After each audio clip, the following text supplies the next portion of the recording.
bom dia. Bom dia, paz do Senhor. Como vocês estão? Como tem passado? Hoje foi o dia que o Senhor fez, vamos alegrar nele. Hoje nós vamos continuar a leitura do livro de Isaías. Vamos lá, vamos começar, meu povo? Bom dia, gente. A paz, glória a Deus. Hoje nós vamos ler Isaías, deixa eu ver se a gente faz o 23 também, ou só o 22. Vamos fazer só o 22, né? O 22 é grandinho. Aí a gente faz o 23 e o 24. Tá. Bora lá? Vamos começar? Isaías 22. Profecia contra Jerusalém. Sentença contra o vale da visão. O que aconteceu para que todo o povo esteja subindo no terraço? Você estava cheia de aclamações, como uma cidade barulhenta, uma cidade cheia de alegria. Os seus mortos não foram mortos à espada, nem morreram à guerra. Todos os seus chefes fugiram na mesma hora.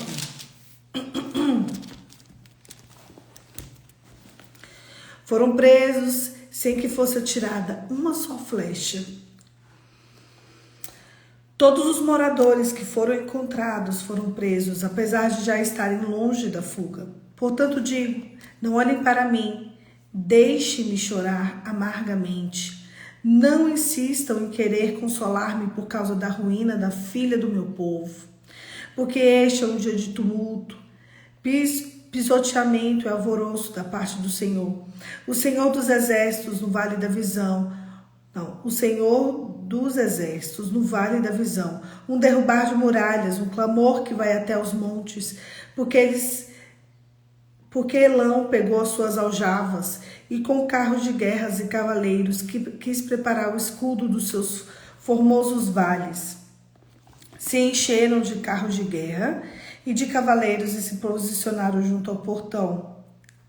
Foi-se a proteção de Judá. Naquele dia, vocês olharam para as armas da casa do bosque, notaram as brechas da cidade de Davi, que eram muitas, e ajuntaram a água no tanque inferior. Também contaram a casa de Jerusalém, derrubaram algumas delas para reforçar a muralha. Também construíram no reservatório entre as muralhas para as águas do tanque que velho. Que estranho, né? Também construíram um reservatório entre as duas muralhas para as águas do tanque que velho, deve ser um nome, né? Mas vocês não olharam para aquele que fez as coisas, nem levantaram as coisas daquele que há muito se formou. Naquele dia o Senhor dos exércitos convidava para chorar, prantear, rapar a cabeça, vestir as roupas feitas de panos de saco. Porém o que se viu era só festa e alegria. Vocês mataram bois, degolaram ovelhas, comeram carne, beberam vinho e disseram, comamos e bebamos, porque amanhã morreremos.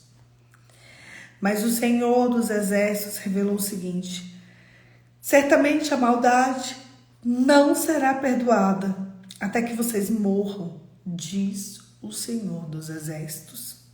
Sebna é removido do ofício e Eliaquim exaltado. Assim diz o Senhor dos exércitos, vá falar com o administrador Sebna, o responsável pelo palácio, e pergunte-lhe, o que você está fazendo aqui? Ou, que parente você tem aqui para que se abra uma sepultura para você, lavrando no lugar, elevando a sepultura, escavando a rocha, a sua própria morada? Eis que, como homem forte, o Senhor vai jogar você bem para longe. Ele pegará com firmeza e fará rolar como uma bola, lançando numa terra espaçosa. Ali você morrerá e acabarão os carros da sua glória, porque você é a vergonha da casa do seu Senhor. Eu vou removê-lo do seu ofício e você será derrubado da sua posição. Naquele dia chamarei o meu servo Eliaquim, filho de Euquias, e o vestirei de túnica que você usava, irei cingí-lo com a faixa que você usava, que era sua, e entregarei nas mãos do poder que você tinha. Ele será como um pai para os moradores de Jerusalém, para a casa de Judá, porém sobre o ombro dele a chave, a casa de Davi, ele abrirá e ninguém fechará, e fechará e ninguém abrirá. Vou fincá-lo como uma estaca no lugar firme, e dele será um trono de honra para a casa do seu pai. Nele perdurarão a glória para sua casa, dele perdurarão a glória da casa do seu pai. E a prole os descendentes de todos os utensílios menores, desde as taças até os jarros. Naquele dia, diz o Senhor dos Exércitos, as estacas tinham sido fincadas no lugar firme, será tirada e será arrancada, e cairá a carga nela que estava, desprenderá, porque o Senhor disse. Forte, né, gente? Forte, pesado. Eu fico impressionada com esse evangelho que as pessoas vivem por aí, o evangelho do amor. O evangelho, ele é amor porque Deus é amor, mas o evangelho, ele também é fogo consumidor. O evangelho, ele fala sobre um realinhamento. O evangelho fala sobre um despertamento, fala sobre santidade. Engraçado que eu virei para uma mulher esses dias e falei assim: ei, você precisa de santidade, minha senhora. Ela falou: o que é santidade?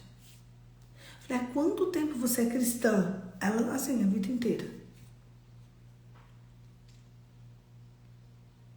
Você precisa de uma vida casta, de uma vida de santidade. É muito interessante porque hoje já não tem muita separação entre quem é de Deus, quem não é de Deus, não é? Você pode viver, tá tudo bem. Deixa eu contar uma coisa para vocês, não tá? Sabe por que as pessoas não têm experimentado a glória de Deus? Sabe por que as pessoas não têm experimentado a graça de Deus? Sabe por que as pessoas não têm experimentado a presença de Deus? Milagres, curas, maravilhas, transformação, restauração, renovo, porque elas têm vivido qualquer coisa menos o evangelho. O evangelho, ele é feito de poder. O evangelho, ele é feito de palavra. O evangelho, ele é feito de resposta. Sabe por que as pessoas estão tão perdidas? Meu Deus, minha vida está acontecendo assim porque te falta uma coisa. A melhor parte. Evangelho, foi tirado Cristo. Foi tirado Cristo. Cristo fala sobre crucificar, amar até o fim, se entregar, ser alguém segundo o coração de Deus. E quando a gente vai ver, o comportamento dos cristãos ainda é pior do que o comportamento de quem não é. Deixa eu contar uma coisa para vocês. A que Deus você serve? Onde você está querendo chegar com isso? Faça essa pergunta a você. A que Deus eu sirvo desse jeito? Onde que eu estou querendo chegar? Hoje é assim, é o amor próprio, é o que eu penso, o que eu sinto, o que eu acho. Não é o que você pensa. Evangelho não é sobre o que você pensa. Evangelho não é sobre o que você sente. Evangelho não é sobre o que você acha. Evangelho é sobre a palavra. Ah, mas eu acho. Não, você não acha nada. O que está escrito? A obediência, ela precisa ser, sim, sacrificial. Se Deus está falando, faça isso, faça. Eu acho interessante que Deus fala. Agora a pergunta é, você quer obedecer? Tem uma pessoa que eu vi Deus falar para ela: faça isso, daqui 2 anos eu volto para falar com você. Gente, foi muito forte, foi muito claro essa palavra para essa pessoa. Faz isso, isso e isso, daqui 2 anos eu volto para falar com vocês.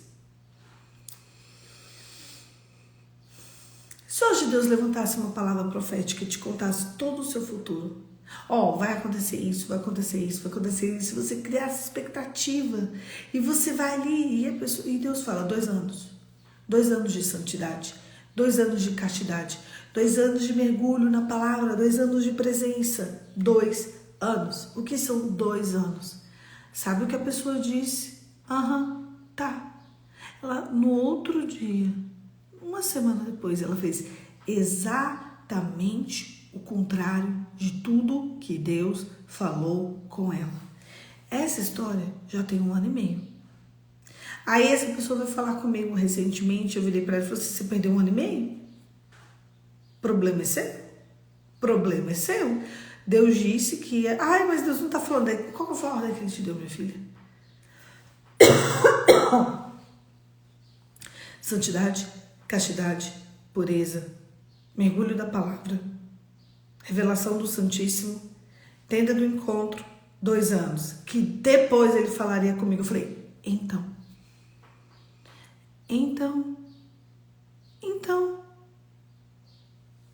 são 2 anos fazendo o que ele já te falou. Você sabe quanto tempo você está fazendo o que ele te falou? Nenhum. Não reclama. Se o resto da vida você não receber uma palavra de Deus, porque você não cumpriu aquilo que ele te pediu, ele está esperando você cumprir para ele continuar. É forte, né? A pessoa está parada. A vida dela está estacionada. Sendo que há 1 ano e meio atrás eu disse 2 anos. Eu preciso de 2 anos. 2 anos de entrega, de submissão, de mergulho. 2 anos só. Daqui 2 anos eu mudo a sua sorte. Deus foi muito específico com essa menina. Eu achei muito forte. Muito forte. A carga que ela carregou na vida dela nesses últimos 1 ano e meio, tem coisa que não vai ter como reaver. Deus sabia porque ele tinha falado aquilo para ela. Deus sabia porque ele tinha chamado a atenção dela.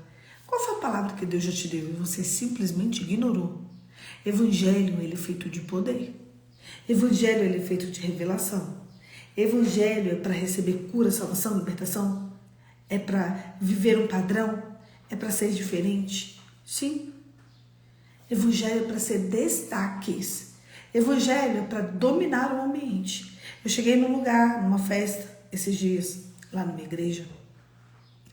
E uma menina virou para mim e falou assim, eu queria, uma pessoa falou assim, eu quero convidar a Poliana para se sentar numa mesa, alguns dias, daqui a alguns dias.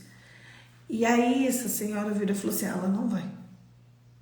Nessa mesa, ela não senta.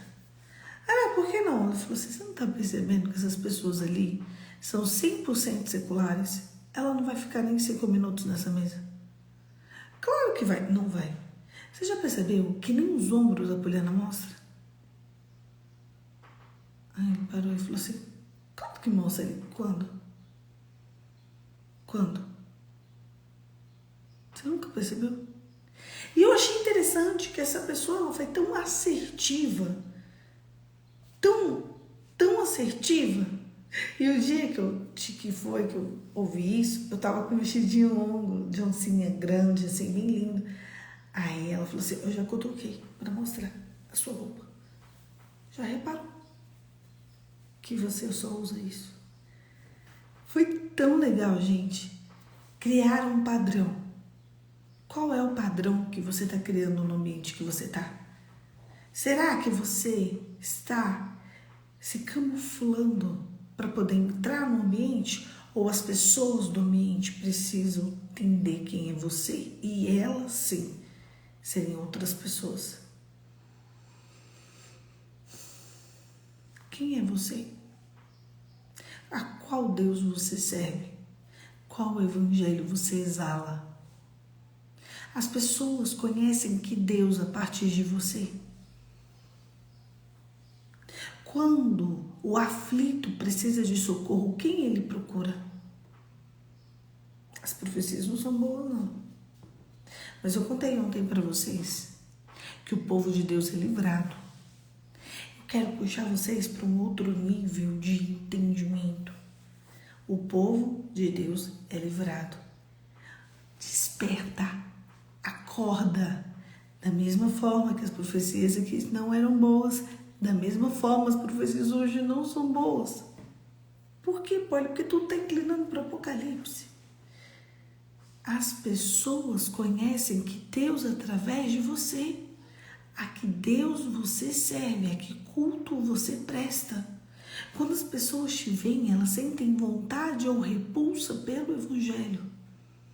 Será que se acontecer qualquer coisa, você vai ser livrado ou você vai morrer junto?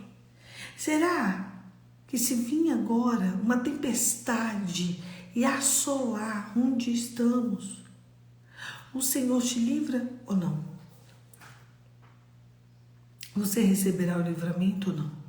Porque o livramento é para filhos. Tem muita gente dizendo aí, batendo no peito, que eu sou de Deus, eu sou de Deus. E o comportamento deles é pior do que o do anticristo. Pior. Presta atenção. O evangelho nunca foi sobre mim. O evangelho nunca foi sobre você. O evangelho é sobre Jesus. O evangelho é sobre a cruz. O evangelho é sobre salvação. Libertação é sobre vencer os nossos inimigos.